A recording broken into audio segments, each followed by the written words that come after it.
So, okay guys. So, finally dumating na yung hinihintay ko. So, ang tawag dito is harness bar.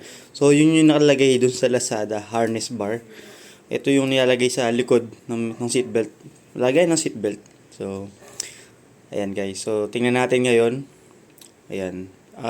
Sobrang bilis. So, kaka-order ko lang siguro last 2 days. So, last 3 days. So, napadala na agad sa akin. And, ayun. So, tingnan natin kung okay ba yung quality. Kung okay din yung condition. So, syempre, tingnan natin yung pagkakapak, guys. So, hindi ko pa pinubuksan yan, ha. Totally hindi pa, ya. Ayan. So, tingnan natin. So, sana okay. So, yung nakapost dun sa Lazada nila is, ang available lang na kulay is white. So, bala ko i-repaint siya sa red, pero, yun. Tingnan muna natin. Para maikabit na natin mamaya sa sasakyan. So, yan. So, natanggal ko ni unang plastic. So, yan, may doble pang plastic sa loob din. Meron pang, ayan, karton. Para siguro iwas tamaan. Ayan, sige, unbox natin. Ayan, so, ayan, hirap na isang kamay. So, tanggalin ko ulit yung plastic at saka yung karton. Okay, so, na-unbox na natin guys. Ayan, so, ito lang yung nakita kong kasama niya. So, dalawang, ito, may nakalagay yan, Tech Work, tama?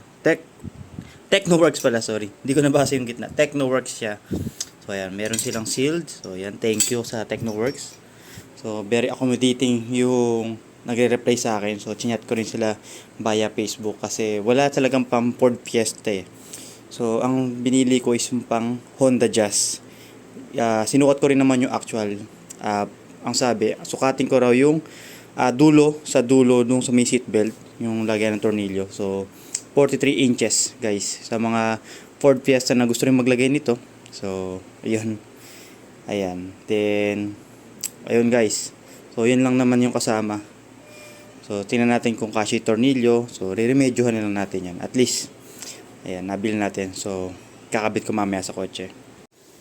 So, ayan guys. So, andito tayo ngayon sa ayan, likod ng piyesta. So, yung makalat kong piyesta. Ayan. Then, ito guys yung ayan nga, harness bar. So, itatry na natin ilagay. So, ayan, wala akong holder. So, pagpasensya nyo na kung magulo yung pagpa-video ko. Ayan guys. So, nakita nyo, ayun yung sa seat belt. Then, ito yung sa kabilang side. So, first is, syempre, tatanggalin ko muna yung pagkakahook. Ayan. Kulang kayo ng flat screw. Ayan. Ayan. So, tinanggal ko lang. Then, guys, sa Fiesta kasi or sa Ford, ang gamit nila usually is, ayan, puro torque wrench ba tawag doon? Torque screw. So, ang size ito is T50. So, kunin ko lang. So, ayan. So, ito, yung flower, torque screw or torque wrench. Ayan, T15 ang size niya sa mga naka Ford or Fiesta. Ayan. So, ayan, luluwagan ko lang. So, mahigpit eh. Ayan, so medyo mahigpit. So, ayan. So, naluwagan ko na. So, ayan, luwagan na natin.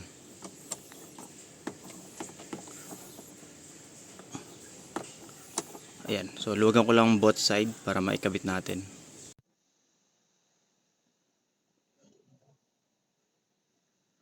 Okay guys, so ayan, update lang. So mula nung kinabit ko to, siguro may 1 week na since nung kinakabit ko siya, ayan, makita nyo yung tornilyo, yung stock ng tornilyo niya is hindi magkasya kasi maikli lang eh.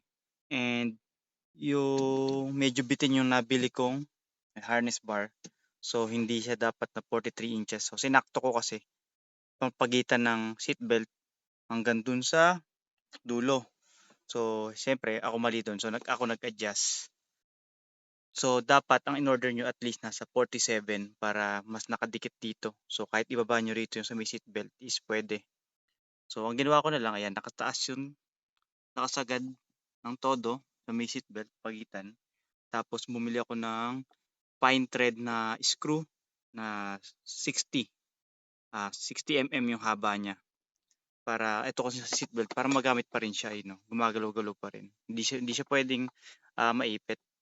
Pwedeng tanggalin tong stock seatbelt pero syempre i-stay ko pa rin stock seatbelt kasi hindi naman ako laging nagsusuot ng ng racing seat.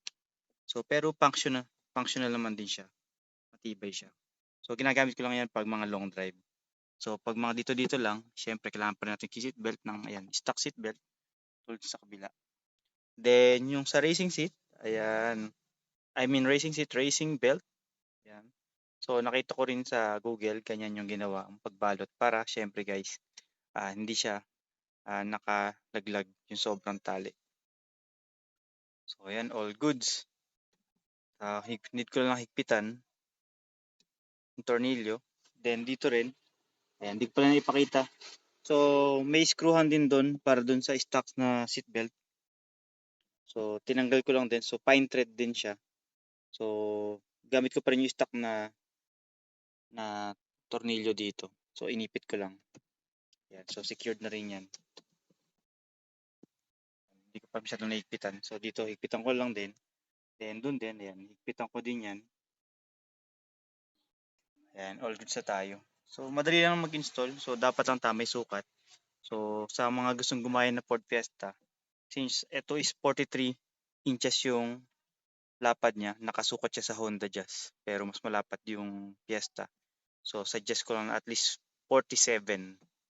Ayan. Para gusto pa din yung adjust pa sa baba. Ayan, medyo nakatingala kasi ito pero okay lang. Goods pa rin. So kung gusto nyo gayahin to, ayan, 43 inches. So lagay ko yung link nung binilang ko dun sa Lazada, Technoworks, and yung tornilyo na 60 mm na fine thread. Ayan. Pero ayan, suggestion ko is ang bilhin nyo at least nasa 47.